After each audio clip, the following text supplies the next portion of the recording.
일만입니다. 위클리 리포트 주간 부동산 시장 동향과 부동산 시장 이슈를 알려드리는 시간입니다. 이번에는 2월 3주차 진행하도록 하겠습니다. 매매 가격 동향부터 보죠. 부동산은 통계입니다. 2월 19일자 기준이고요. 약한 하락세. 하락은 하락인데 하락폭이 확대되진 않았고 그렇다고 축소되지도 않은 그냥 하락폭이 동결이다. 이렇게 보시면 됩니다. 전국은 마이너스 0.04에서 마이너스 0.05, 0.01%포인트 살짝 내려가긴 했는데요. 수도권 지역은 마이너스 0.04, 지방은 마이너스 0.05, 서울은 마이너스 0.03, 그냥 멈춰있죠? 그래서 상승은 아니고 하락은 하락인데 약한 하락세다. 이렇게 보시면 될 것 같습니다. 전세는요? 상승인데 약한 상승. 전국은 0.01에서 0.02로 0.01%포인트 올랐고요. 수도권은 0.05에서 0.06, 서울은 0.05에서 0.04, 0.01%포인트 살짝 내렸는데 지방은 마이너스 0.03, 지방은 아직도 전세가 마이너스입니다. 물론 지역마다 단지마다 편차는 있으니까요. 우리 지역은 마이너스 아닌데 우리 지역은 뭐 더 많이 올랐는데 안 올랐는데 뭐 이런 이야기가 나올 수 있는데 통계는 통계일 뿐입니다. 전체적으로는 이렇다는 얘기고요. 이제 1년간 흐름 한번 볼게요. 1년간. 제가 매주 알려드리는데, 파란색 그래프가 매매, 빨간색 그래프가 전세입니다. 매매부터 보면 작년 1월, 2월 많이 떨어졌다가 회복을 하죠. 여름 지나고 상승 전환, 위가 상승이니까 플러스, 여기 마이너스죠. 상승 전환해서 올라가다가 수석 이후에 다시 내려와서 12월에 마이너스 전환돼서 지금 요 정도 상황까지 왔고요. 전세는 전세는 더 많이 떨어졌다가 반등 속도가 빨랐죠? 상승 전환돼서 추석 이후에 작년 추석 이후에 내려왔는데 아직 하락 전환까지는 안 갔고 지금 요 정도 내려온 상황입니다. 그래서 거의 보합처럼 가고 있는데 전세는 앞으로 더 올라갈 가능성이 높습니다. 지금 통계는 이렇게 나오고 있는데 전세 수요는 매매 시장이 주춤하니까 전세로 유입이 되고 있고 빌라 오피스텔에 있는 수요도 아파트로 유입이 되는데 입주 물량이 부족하기 때문에 전세는 강세로 아마 전환이 될 것 같고요. 이게 더 갈 것 같습니다. 현재 전세 가율, 매매 가격에서 전세 가격 차이를 전세 가율이라고 하는데 서울이 53.7%입니다. 과거에 2011년도에 서울이 50%대였다가 2012년도, 13년도 전세 가격이 올라가서 60% 넘고 나중에 2016년에 71%까지 전세 가율이 올라갔거든요.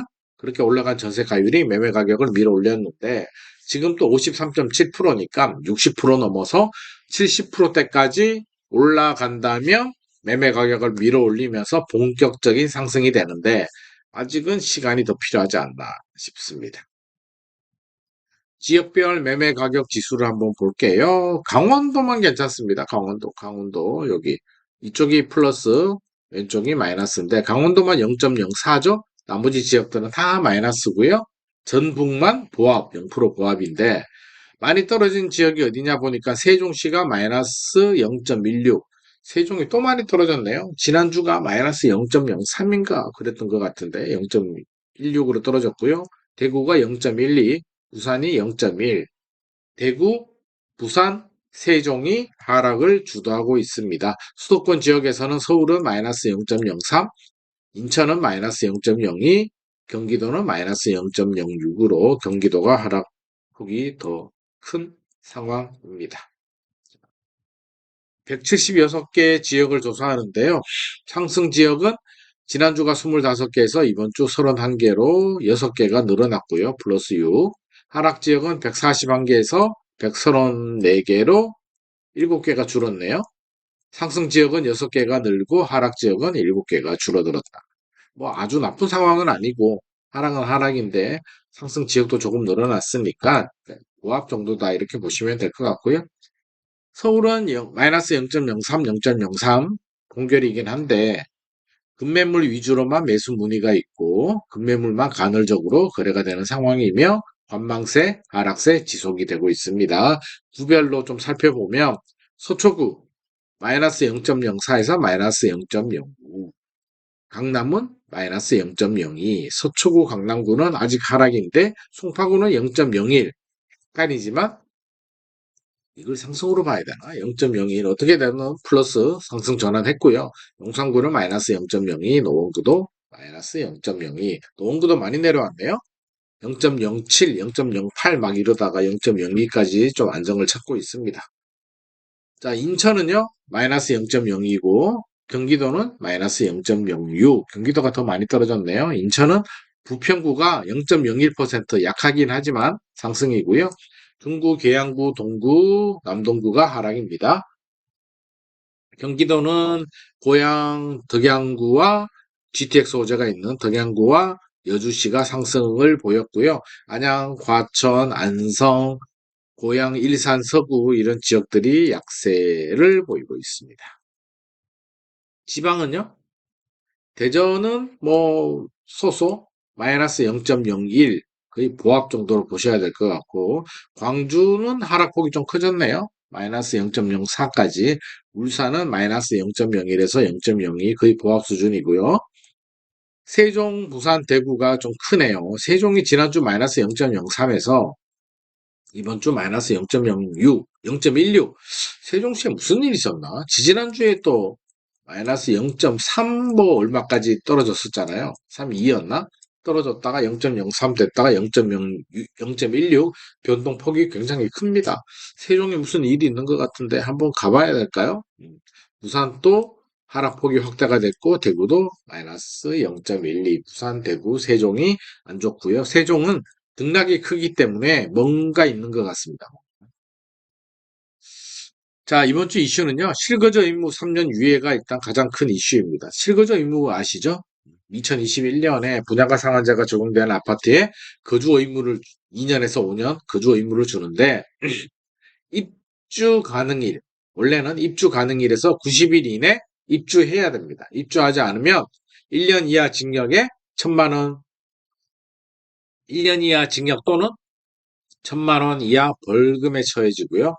이행하지 않으면 과태료도 나오고 뭐 못 팝니다. 이런 아주 어려운 규제였는데 이게 총선 앞두고 문제가 되니까 여당 야당이 합의를 어떻게 했냐면 3년을 뒤로 밀어버렸어요.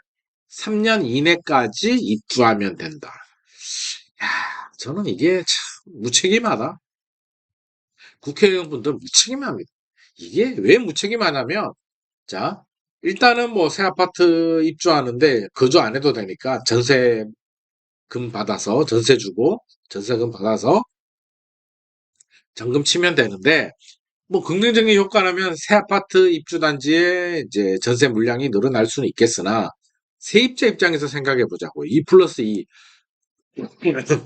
2년 살고 자 계약갱신 청구를 하려고 하는데 집주인이 안 돼. 내가 입주해야 돼. 3년 이내 내가 입주해야 되니까 2년 살고 내가 입주할 거야. 계약갱신 청구가 거절당할 수가 있어. 그러니까 집주인 입장에서는 아니 법적으로 실거주 의무를 하라고 하니 처음에 한 번은 전세를 줬지만 3년이라고 하니 4년까지는 못 기다려 주잖아요. 3년 내니까 2년 살고 집주인이 들어가야 되는 이거 뭔가 잘못되지 않았을까요?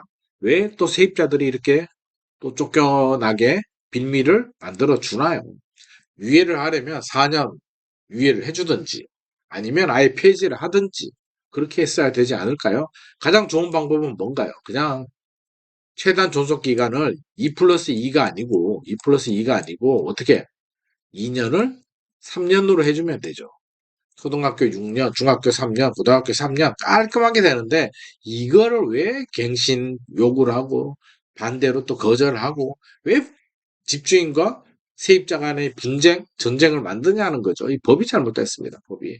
일단 뭐 제가 국회의원이 아니니까 뭐 할 말은 없고 일단은 전세계약, 새 아파트 입주할 때 세입자들은요 특약사항에 집주인한테 물어봐야 됩니다.